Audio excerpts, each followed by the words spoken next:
அந்த கர்த்தருடைய வார்த்தைக்கு செல்வோம். 1 பேதுரு 1ஆம் அதிகாரம் 2ஆம் வசனத்தை வாசிப்போம். 1 பேதுரு 1ஆம் அதிகாரம் 2ஆம் வசனத்தை வாசிக்கும்படி கேட்கிறேன். பிதாவாகிய தேவனுடைய முன்னறிவின்படியே ஆவியானவரின் பரிசுத்தமாக்குதலினாலே கீழ்ப்படிதலுக்கும் இயேசு கிறிஸ்துவினுடைய இரத்தம் தெளிக்கப்படுதலுக்கும் தெரிந்து கொள்ளப்பட்ட பரதேசிகளுக்கு எழுதுகிறதாவது கிருபையும் சமாதானமும் உங்களுக்கு பெருக கடவுள். கிருபையும் சமாதானமும் பெருக கடவுள். யாருக்கு? திரும்ப அந்த வசனத்தை வாசிப்போம். அவருக்கு பிதாவாகிய தேவனுடைய முன்னறிவின்படியே ஆவியானவரின் பரிசுத்தமாக்குதலினாலே கீழ்ப்படிதலுக்கும் இயேசு கிறிஸ்துவினுடைய இரத்தம் தெளிக்கப்படுதலுக்கும் ஆவியானவரின் பரிசுத்தமாக்குதலுக்கு கீழ்ப்படிந்தவர்கள் அவர்களுக்கு என்ன உண்டாகுமா? கிருபையும்.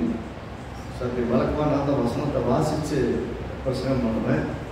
ஆனால் என்னால் வசனங்களை சரியாக பார்க்க முடியல, எழுத்து ஒரு மேலே இருக்கிறதுனால. அதனால் என்னடா திடீர்னு ஆளை வாசிக்க சொல்கிறாங்க யோசிச்சிருக்காரு.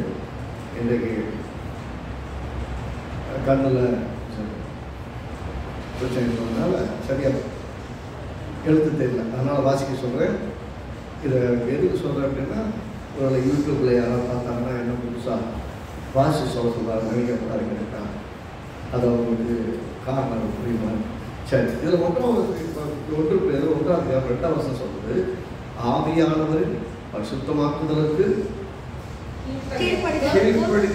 கீழ்ப்படிதல் இருக்கவங்களுக்கு கிருபையும் சமாதானமும் உண்டாயிற்றும் பெருகட்டும்ங்கிறார். அப்படின்னா கீழ்ப்படிதல் இல்லாமல் பெருக்கத்தை பார்க்க முடியாது. என்னது? கீழ்ப்படிதல் இல்லாமல் ஆவியானவரின் பரிசுத்தமாக்குதலுக்கு கீழ்ப்படிதல். எப்படி சொல்லுது? ஆவியானவர் நம்மை பரிசுத்தமாக்குவதற்கு நாம் கீழ்ப்படிவதை குறித்து பேசுகிறது. ரைட்டா? ஏசாயா 1ஆம் அதிகாரம் 19ஆம் வசனத்தை பார்க்க. ஏசாயா 1:19 ஒருத்தர் வாசிக்கும். ஏசாயா 1:19.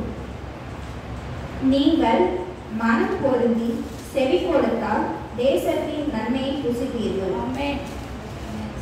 பின்னாடி இன்னொரு லைன் சொல்லுது, மாட்டோம் என்று எதிர்த்து நிற்பீர்களாகில் பட்டயத்தில் எரியாவீர்கள். என்ன சொல்றது? பட்டயத்தில் எரியாவீர்கள். கீழ்ப்படிந்தா தேசத்தின் நன்மை, கீழ்ப்படியில்லைன்னா பட்டயம்.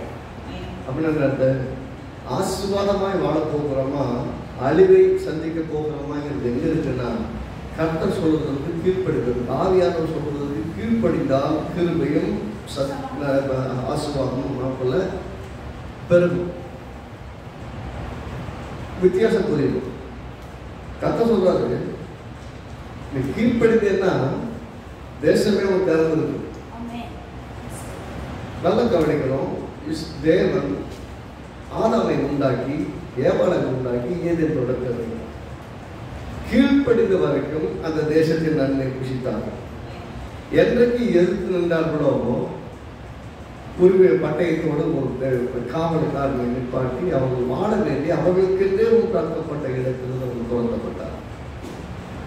நிறைய சமயங்களில் இஸ்ரவேல் ஜனங்கள் ஏன் வனாந்தரத்திலே துரத்தப்பட்டார்?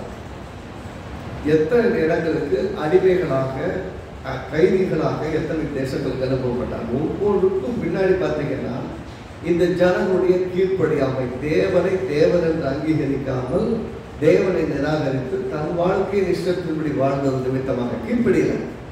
அநேக தீர்க்கதரிசிகள் மூலமாக எச்சரித்து அநேகருடைய புத்திமதிகளுக்கு மருந்து ஊழியர்களுடைய வார்த்தைகளை அல்ல தட்டிட்டு வாழ்ந்ததுனால அவங்க எல்லாரும் சிறையிலுக்குள்ளே போயிருந்தார்கள், அடிமைகளாக இருந்தார்கள். தேவனை மெய்யான தேவனை விட்டு தங்கள் கைகளால் உண்டாக்கி தாங்கள் உருவாக்கினவைகளை ஆராதிக்கிறவர்களாய் மாறினாங்க.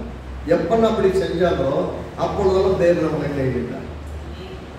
பட்டயத்தில் மாட்டினார்கள், அநேகர் இறந்தார்கள், அநேகர் சிறையிலுக்கு போனார்கள். அதாவது நாம் வாழ வேண்டிய இடத்தில் ஆசீர்வாதமாய் வாழ வேண்டும் என்று சொன்னால் பரிசுத்த ஆவியானவர் நமக்கு கொடுக்கிற ஒவ்வொரு அறிவுகளையும் ஏற்று கீழ்ப்படிந்து வாழ்ந்தால்தான் ஒரு வெற்றியுள்ள வாழ்க்கை, ஒரு ஆசீர்வாதமான வாழ்க்கை வாழ முடியும். இன்றைக்கும் அநேக கிறிஸ்துவர்களுக்குள்ளாக இருக்க பிரச்சனை என்னன்னா, அவங்களுக்கு பக்தி இருக்கிறது. பக்தி வந்து ரொம்பவே பக்தி. எப்போ பக்தினா, ஏசு 40 நாள் தான், இன்னும் 45 நாள் இருப்பேன், 50 நாள் இருப்பேன், ஃபாஸ்டிங் காலத்தில் இருக்கிறாங்க. கடவுளுக்கு பயத்துக்காக எதையும் விடத்தக்கதாக ரொம்ப வைராக்கியமாய் வாழக்கூடியவர்களாக இருக்கிறாங்க. அது பிரச்சனை இல்லை. இங்க என்ன சொல்றாரு? எளிமையான வார்த்தை, கீழ்ப்படிந்தால் தேசத்தின் நன்மை. கீழ்ப்படினா அந்த தேசத்தின் நன்மை இல்லை, அந்த தேசத்துக்கு பட்டயம் வரும். பட்டயம் இல்லை, பட்டயம் வரும் இல்லையா? அப்போ பட்டயத்தை யார் கொண்டு வருது? கீழ்ப்படியாதவர். அப்படின்னா நம்முடைய அநேக சமயத்தில் நமக்கு சொல்லப்படும் வார்த்தைகளை குறித்து, ஆலோசனைகளை குறித்து, கற்றுக் கொடுக்கிற வார்த்தைகளை குறித்து அலட்சியமாய் நாம் இருக்கும்போது, என்ன வழக்கமா செய்யறது தானே, வழக்கமா நடக்கிறது தானே, இது என்ன பிரச்சனை அப்படிங்கிற மாதிரி நம்ம யோசிச்சோம்னு சொன்னா, சில சமயம் நடந்ததாக்கும் நம்மளே அறியாமலே பிசாசானவன் நமக்கு விரோதமாய் செயல்படுவதற்கு வழியை திறந்து விடுவோம். நம்ம நினைக்க மாட்டோம் நம்ம பிசாசு வழி திறந்து விடுறோம். சில சமயம் பார்த்தீங்கன்னா 1000 விதங்களிலே சாத்தான் ஏதோ ஒரு தையல் உங்களை சோதிச்சு எப்படியா உள்ள போது எதோ பண்ணணும்னு நினைக்கிறான். ஆனால் ஒவ்வொரு முறையும் ஆவியான உங்களுக்கு சொல்லும் போது நீங்கள் கீழ்ப்படிந்து உண்மையாக எங்களை தாழ்த்தினால் கர்த்தர் உங்களுக்கு துணை நிற்பார், நன்மைகளை அனுபவிக்கும்படி உதவி செய்வார். அநேக சமயத்தில் அவர் நம்மகிட்ட பேசுறது நமக்கு புரியுறதில்லை. நம்ம பிள்ளைங்க போனப்போ பேசுவார், சூழ்நிலைகள் போனப்போ பேசுவார், சில சமயம் வசனங்கள் போனப்போ பேசுவார். நம்மகிட்ட பேசிட்டே தான் இருக்காரு, அவர் பேச மாட்டோம் கிடையாது, அவர் பேசிட்டே தான் இருக்கிறாரு. பேசுறது நம்ம காதில் விழுதுதான். Are we able to hear what God says?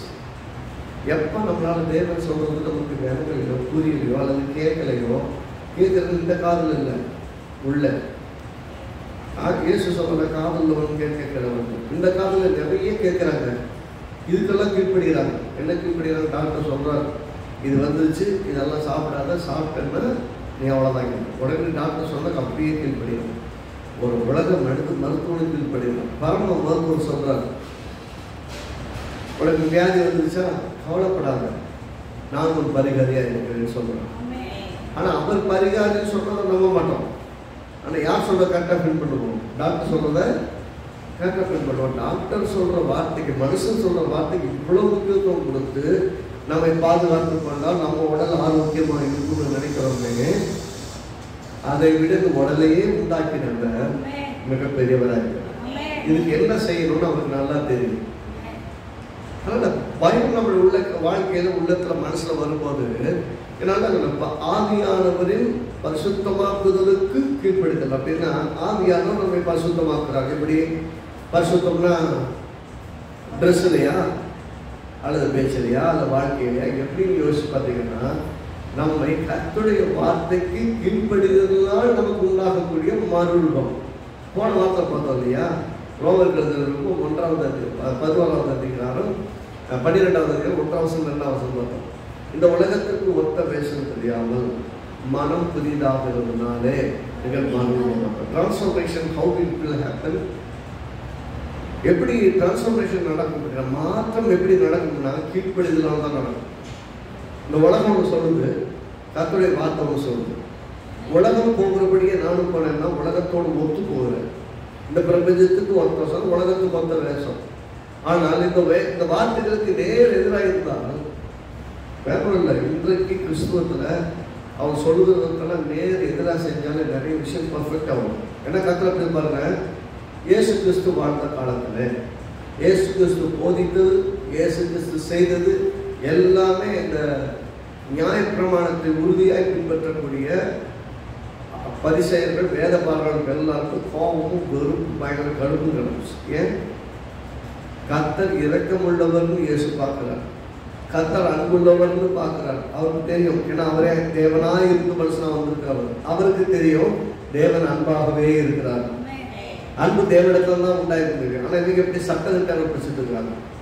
இன்னைக்கு எங்க சபையில் தான் சட்டம், சபை குறித்த மேன்மை பாராட்டுதல், சபை ஊழியக்காரரை குறித்த மேன்மை பாராட்டுதல், சபை எங்க கொள்கை இதுதான், எங்க சிஸ்டம் இதுதான், நாங்கள் இந்த காரியங்கள்லாம் உறுதியாய் பின்பற்றுகிறோம் சொல்லுகிற மக்கள் கட்டளைகளை கற்பனைகளை கரெக்டாக ஃபாலோ பண்றாங்க. 10 கற்பனையா கரெக்டாக ஃபாலோ பண்றாங்க. 1 2 3 4 ஒன்று விடாம கரெக்டாக ஃபாலோ பண்றாங்க.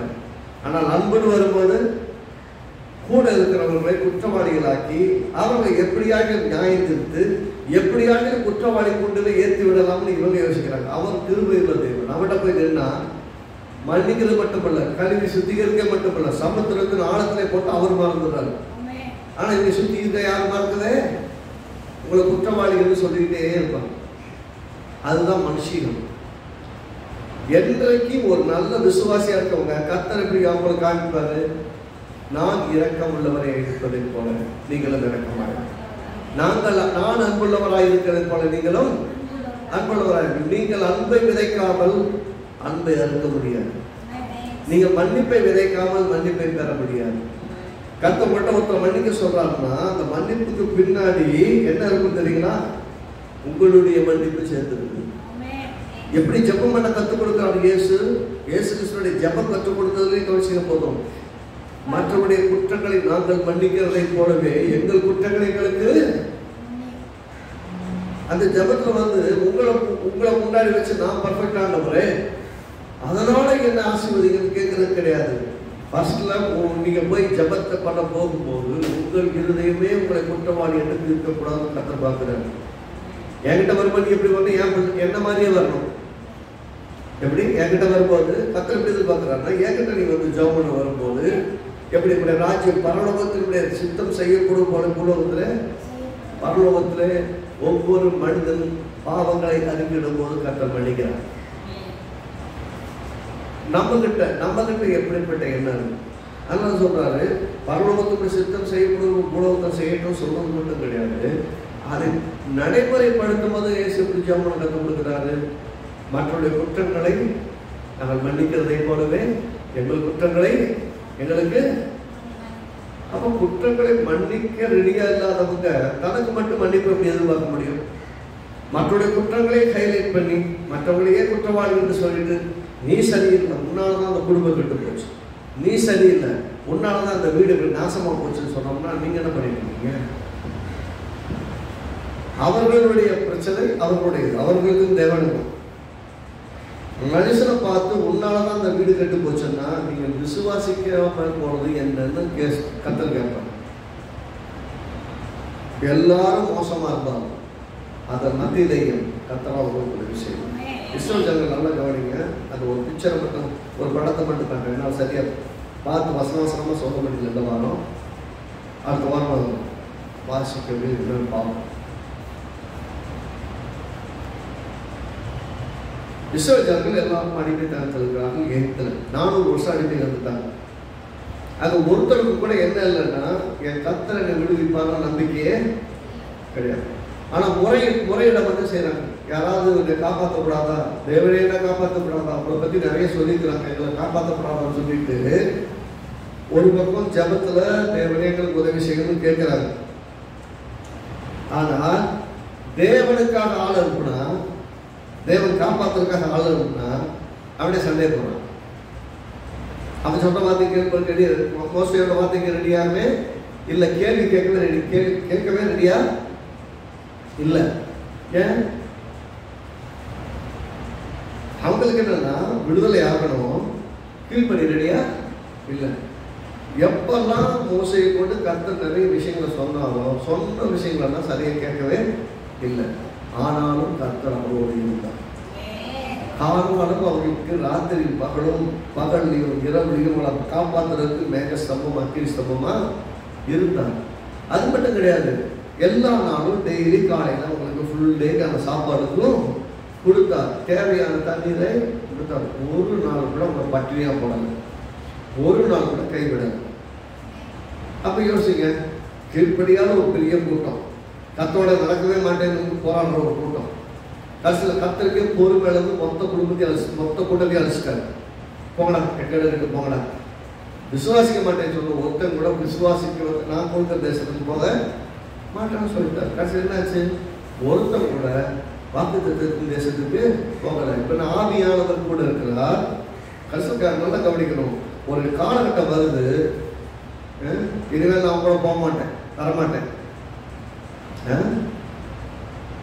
நான் உங்களோட வரமாட்டேன், என் தூதனானவர் வருவார். யாரு?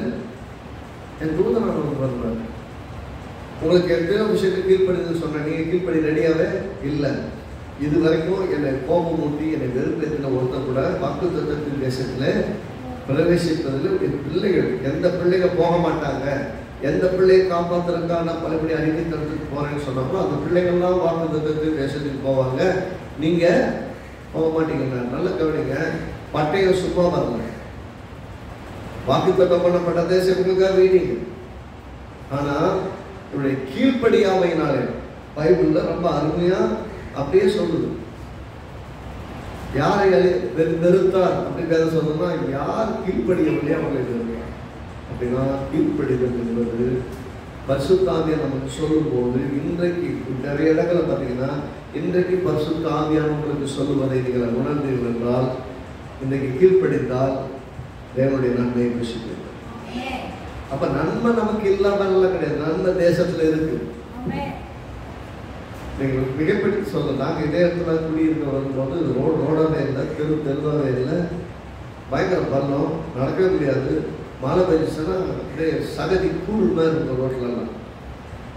இந்த ஏரியாக்குள்ள நடக்கவே, இந்த மெயின் ரோட்லேயே நடந்து வர முடியாது, அப்படி இருந்தது. நாங்கள் இங்கே என்ன ஜாப் பண்ணோம் தெரியுமா? ஆண்டவரே, நீங்கள் கீழ்ப்படிந்த இந்த தேசத்தின் நன்மையை புசிப்பீங்கன்னு சொல்லியிருக்கீங்களே, ரொம்ப நாங்கள் நம்பி இந்த இடத்துக்கு வந்திருக்கிறோம். இந்த தேசத்தில் நாங்கள் வாழ்கிற பகுதியில் எல்லா நன்மைகளால் நிறைந்திருக்கும்படிக்கு உதவி செய்யுங்கன்னு ஜபம் பண்ண ஆரம்பிச்சோம். அதுக்கப்புறம் எல்லாத்தையும் மாற்றினாங்க. சென்னை சிட்டிக்குள்ளே கொண்டு வந்தாங்க. கொண்டு வந்ததுக்கப்புறம் டெவலப்மெண்ட் வேலையெல்லாம் நடந்துச்சு. இப்போ வரைக்கும் நடந்துட்டு இருக்கு. இன்னைக்கு பாதாள சாக்கடையிலிருந்து வீட்டுக்கு தண்ணி வரைக்கும் எல்லாமே கொடுக்கப்பட்டுள்ளது. அப்படின்னா நம்ம எங்கே பண்ணுறதுக்கு உடனே நடக்குமா நடக்காதாலாம் தெரியாது. ஆனால் விசுவாசிக்க ஆரம்பித்தால் சீக்கிரமாகவே நடக்கும். வெறும் வீடுங்கிற விஷயம் மட்டும் இல்லை, வேலையாக இருக்கட்டும், வருமானமாக இருக்கட்டும், எல்லாருக்கும் கர்த்தருக்கு கீழ்ப்படிந்து கர்த்தர்கிட்ட ஒப்பு கொடுத்தால் கர்த்தர் நம்மை ஆசீர்வாதமாய் வாழ வைப்பார். பிரச்சனை என்னன்னா, நாம விசுவாசிக்க ரெடியாங்கிறத கேள்வி. கர்த்தர் ஒரு பக்கம் சொல்றாரு, ஆவியானவரின் பரிசுத்தமாக்குதலுக்கு. பரிசுத்தமாக்குதல்னா ட்ரெஸ்ஸு வெள்ளையாக போட்டோம், நல்ல சொல்லுவோம் அப்படிங்கிற வார்த்தை என்ன சொல்லணும், அதான் கர்த்தருக்கு ஸ்தோத்திரம் அப்படின்னு பேசுறதுனால இல்லை, அது பரிசுத்தம்ங்கிறது இல்லை. உங்கள் வார்த்தையில் இல்லை, வாழ்க்கையில். கர்த்தருடைய வார்த்தை உங்கள் வாழ்க்கையில மேலோங்கி நின்றால் நீங்கள் பரிசுத்தப்படுத்தப்பட்டது. பிரித்தெடுக்கப்பட்ட வாழ்க்கை. பரிசுத்தம்னா பிரித்தெடுக்கப்பட்ட வாழ்க்கை. இந்த உலகத்துக்கு பிரிச்சு போன்ற பார்த்தோம் இல்லையா? இந்த ஜனங்கள் ஜாதிகளுடைய கலவாமல் தனியாக வாசமாக இருப்பார்கள். அப்படின்னா நீங்க மக்களோட மக்களாவே வாழ பயிற்சி பண்ணீங்கன்னா மக்களுக்கும் உங்களுக்கும் வித்தியாசமே இல்லை. மக்களை நேசிக்கணும், மக்களோடு இருக்கணும், மக்களோட வாழணும். ஆனால் மக்களை மாதிரி வாழக்கூடாது. மக்களோட மக்களா இருக்கலாம், மக்கள் மாதிரி வாழக்கூடாது. இந்த உலகத்தார் எப்படி வாழணும் அவங்கள மாதிரி வாழக்கூடாது. வாழ முடியாது, வாழ்றது கரெக்ட் கிடையாது. நாம் வித்தியாசமாய் மாற்றப்பட்டிருக்கிறோம். நாம் இருக்கிற இடத்துல நம்மை சுற்றி இருக்க மக்கள் கிறிஸ்துவை நம் மூலமாய் பார்க்கும்படி வாழ்ந்தால் நிச்சயமாகவே கர்த்தருடைய மகிமை வெளிப்படும். நம்ம அப்போ அதுக்கான வாய்ப்பே நீங்க கொடுக்கலன்னா எப்படி? வாய்ப்பே கொடுக்கலன்னா என்ன செய்ய முடியும்? நம்ம கர்த்தர் நம்மள ஒரு இடத்த வச்சிருக்கிறாரு, பிரித்தெடுத்து வைத்திருக்கிறாரு, கீழ்ப்படியும்படியா வைத்திருக்கிறாரு. கீழ்ப்படிந்தா இந்த தேசத்துல நன்மை எல்லாருக்கும் எல்லாம் மாதிரி தருது.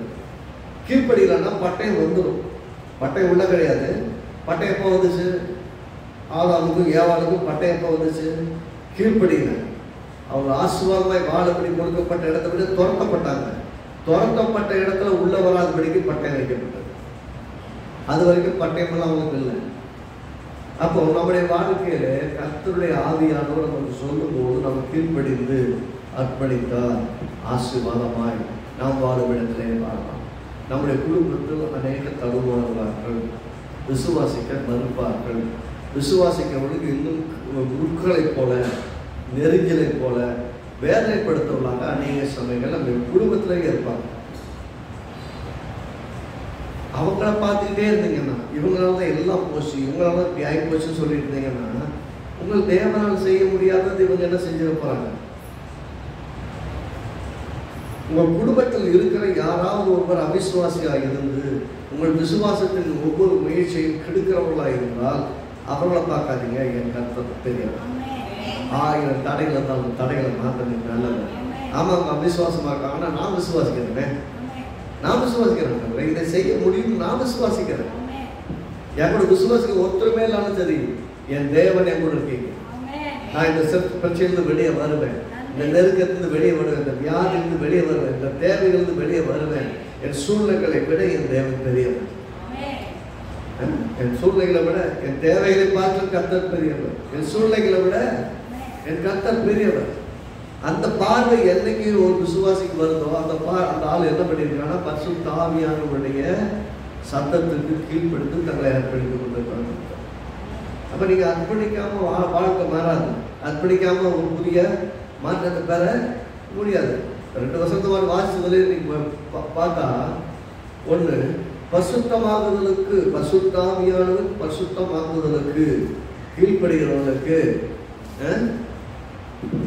சொல்றது 1 அதிகாரம் 2 வசனத்தை வாசிப்போம். பிதாவாகிய தேவனுடைய உன்னதத்தின்படியே ஆவியானவரின் பரிசுத்தமாக்குதலினாலே கீழ்ப்படிதலுக்கும், பரிசுத்தமாக்கப்பட்டால் கீழ்ப்படிதலுக்கும், இயேசு கிறிஸ்துவினுடைய ரத்தம் தெளிக்கப்படுதலுக்கும் தெரிந்து கொள்ளப்பட்ட பரதேசிகளுக்கு எழுதுகிறதாவது, கிருபையும் சமாதானம் உங்களுக்கு பெருக கடவுள். கிருபையும் சமாதானமும் யாருக்கு பெருகும்னா பரிசுத்த ஆவியானவருடைய பரிசுத்தமாக்குதலுக்கு கீழ்ப்படுகிறவர்களுக்கு உண்டாகும். அப்ப நம்ம எளிமையா சொன்னா, பரிசுத்த ஆவியானவர் நமக்குள் வாழ்கிறார், நம்மை சுத்தம் பண்ண விரும்புகிறார். ஒவ்வொரு முறையும் நீங்க பார்க்கிற கண்ணோட்டத்தை மாற்ற விரும்புகிறார்.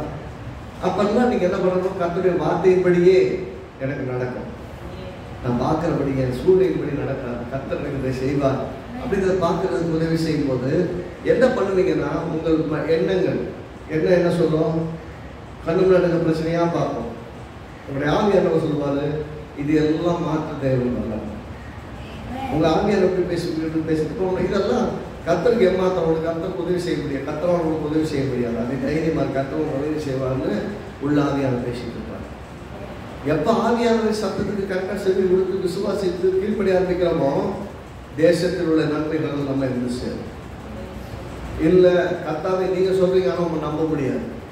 நான் சொல்றேன், விசுவாசி என்னைக்கு கர்த்தர் சொல்ற வார்த்தையை விசுவாசியாம இல்லைன்னா விசுவாசிக்கன்னு சொல்லுவாங்க, அவங்க பேச்சை கவனிச்சு பாருங்க, பேச்சு தெரிஞ்சிடும். விசுவாசத்தின் பேச்சுக்கும் அவிசுவாசத்தின் பேச்சுக்கும். சவுல் ராஜா சொல்றாரு, நீ எப்படி பார்ப்போம், நீ சின்ன பையன் எப்படி அவ்வளவு பெரிய அவருக்கு சண்டை போடுவேன்னு கேட்கிறாரு. கூட அண்ணன் தம்பி எல்லாம் தாவீது கேட்கிறாங்க, உனக்கு ரொம்ப பெருமை, உனக்கு பெரிய திமிரு, நீ எப்படி அவங்ககிட்ட போய் சண்டை போடுவேன்? வந்தையா சண்டையை வேடிக்கை பார்த்தியா ஓடி போயிடும், உன்னையா போய் சண்டை போட சொல்றதுன்னு கேட்கிறாங்க. இவங்க எல்லாம் இப்படி சொல்லிட்டு இருக்கும்போது அவன் சொல்றான், தாவீது எப்படி சொல்றான், நான் வந்ததுக்கு காரணம் இல்லையா, முகாந்திரம் இல்லையா, நான் சும்மா டைம் பாஸ் வந்திருக்கேன் நினைக்கிறியா? கர்த்தர் நீங்க எதை கொண்டு ஏதோ பெருசா செய்ய போறேன்.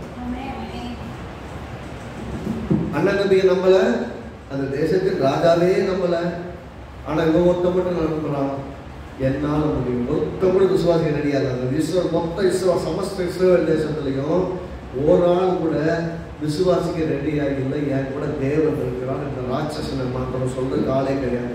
ஒருத்த மட்டும் போய் சொல்லி நிற்கிறான். ஆனா அவனை பார்த்து எல்லாரும் பரிகசிக்கிறாங்க. ஆனா அவன் போய் நிற்கும்போது சொல்றான், எந்த இஸ்ரவேலின் தேவனை நிந்தித்தாயோ அந்த இஸ்ரவேலின் தேவனுடைய நாமத்துக்கு இன்னைக்கு ஒரு தலையை வெட்டி காதுகளுக்கு இறையா பறவைகளுக்கு இறையா போறேன்னு பாருங்க சவால் விடுறான். என்னடா நீ குச்சி எடுத்துட்டு வரீங்க, கத்தியோட கூட வரலையே பார்க்கறான். சொல்றேன், கத்தரோட இருக்கவங்களுக்கு கத்தி தேவையில்லை, ஒரு கல்லு கூட போகும். ஜெயிக்கிறது நீங்க என்ன விதமான காரியத்தை செஞ்சாலும் அதுல கத்தவங்களுக்கு ஜெயிக்கிறாங்க. போயிட்டு 4 கல்லு 5 கல் தூக்கி போட்டு வந்தான், ஒருத்த கல்லு வேலையை முடிச்சுட்டு போயிட்டான். ராஜா இருக்கிறாரு, எல்லாம் இருக்காங்க, எல்லாம் பதுப்பு குடியில பயந்துட்டு இருக்காங்க. இவங்க ஒருத்தர் சிங்கத்தை நேரில் சந்திச்சவன், கரடியை நேரில் சந்திச்சவன் இன்னைக்கு பெரிய ராட்சசம் நினைக்கிறான். எப்படி பார்க்கறான்னா, இந்த கரடி என்னை கடிச்சு கொன்றுன்னு பார்க்கல, இந்த சிங்கம் என்னை பீரிட்டு கொன்றுன்னு பார்க்கல, இந்த சிங்கம் தூக்கிட்டு போன ஆடு என்னுடையது, இந்த கரடி தூக்கிட்டு போன ஆடு என்னோடது, இது இதனுடைய வாயில தப்பு வைக்காம நான் விட மாட்டேன், காப்பாத்துறவன் தான் ராஜாவாக முடியும்.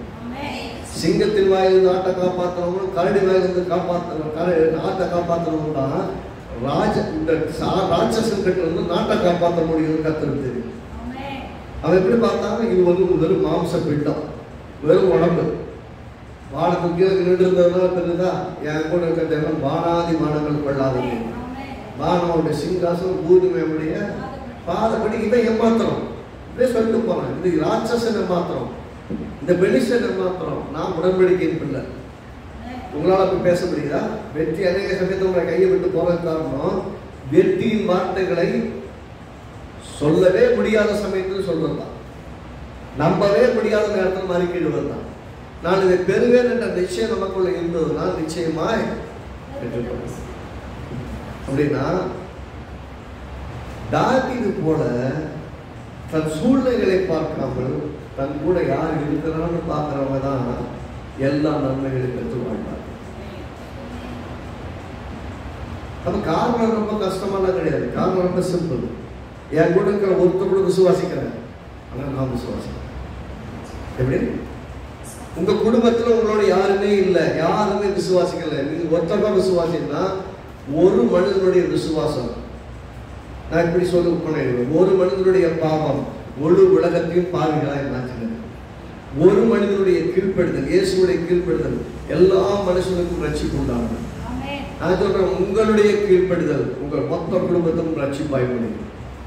உங்கள் வாழ்க்கைக்கு ரட்சிப்பாய் முடியும். உங்கள் வேலைக்கு, உங்கள் தொழிலுக்கு, உங்கள் தொழிலில் உங்களோட வேலை பார்க்கறவங்க ரட்சிப்பாய் முடியும். என் கூட இருக்கிற ஒருத்தர் கூட விசுவாசிக்கிறீங்க, பரவாயில்ல. நீங்க விசுவாசிக்கிறீங்களா? வேதம் சொல்றது விசுவாசிக்கிறவர்களால் நடக்கும் அடையாளங்கள் யாரா? ஒரு ஆள் விசுவாசித்தானே என்னால செய்ய முடியும்னு சொல்றாரு. விசுவாசிக்கிறவனுக்கு எல்லாம் கூடும்னு சொல்றாரு. அப்படின்னா உங்களால முடியலைங்கிறதெல்லாம் கிடையாது, உங்களால எல்லாம் செய்ய முடியும். ஆனா உங்க மனசு நம்புது உங்களால எதையுமே செய்ய முடியாது. இப்ப யார் பிரச்சனை? இவங்களை எல்லாம் வச்சுக்கிட்டு நான் இப்படிக்கே பார்க்கிறேன்.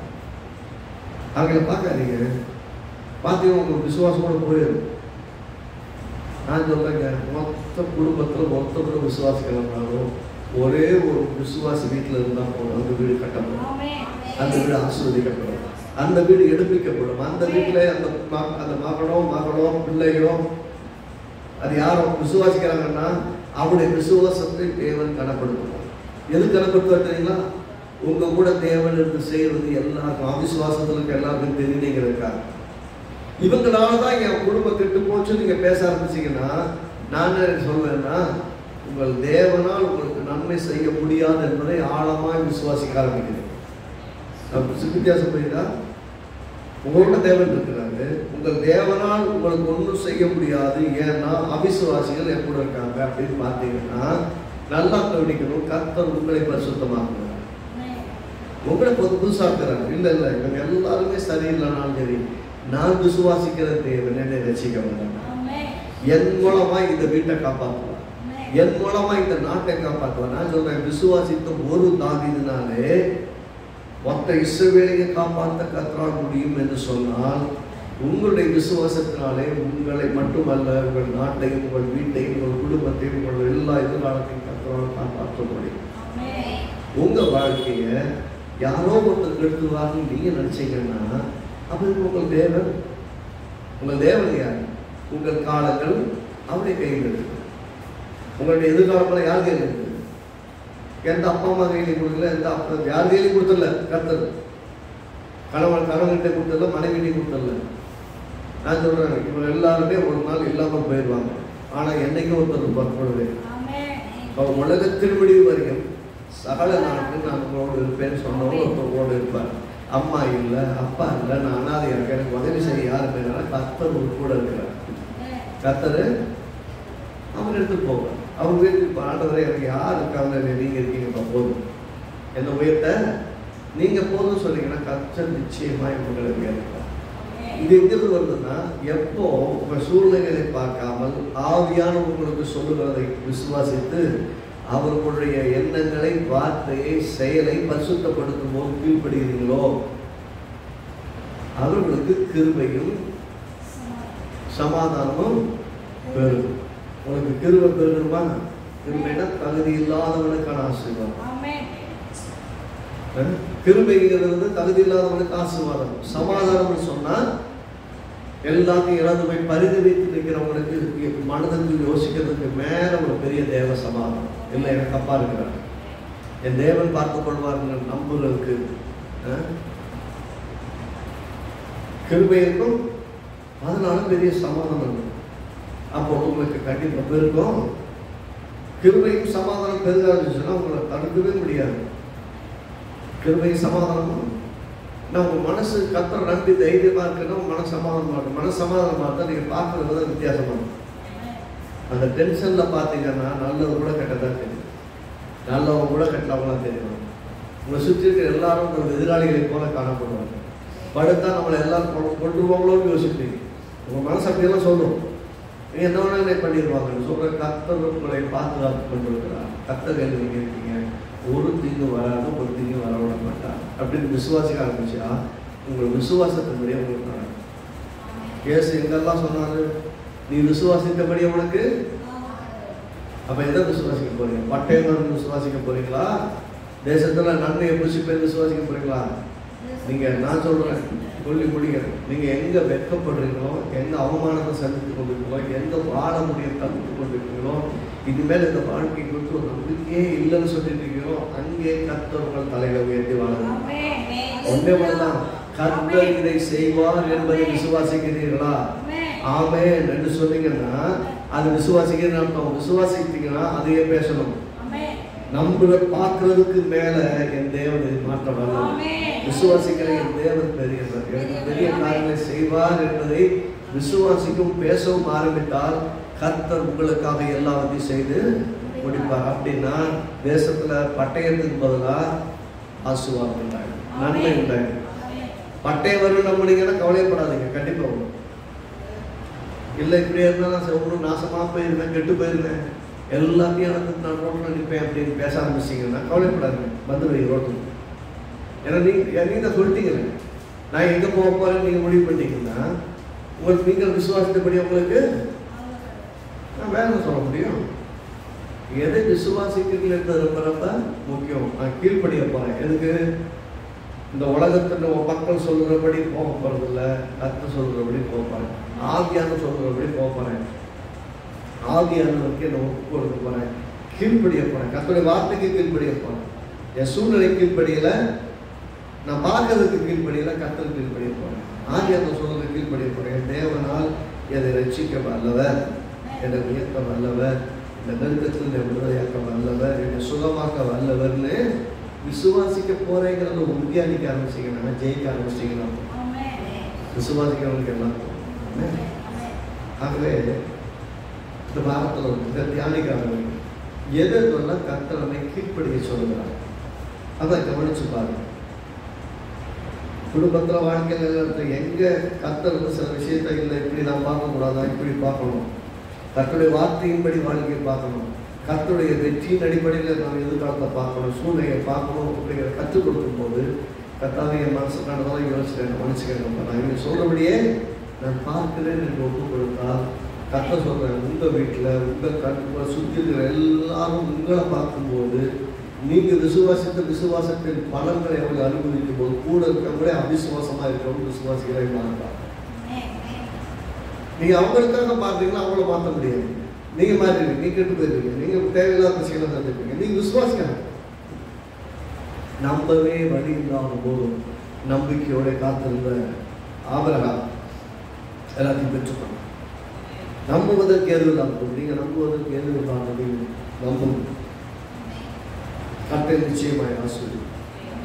ஆமென். இந்த மாண்டவை பற்றி பார்ப்போம்.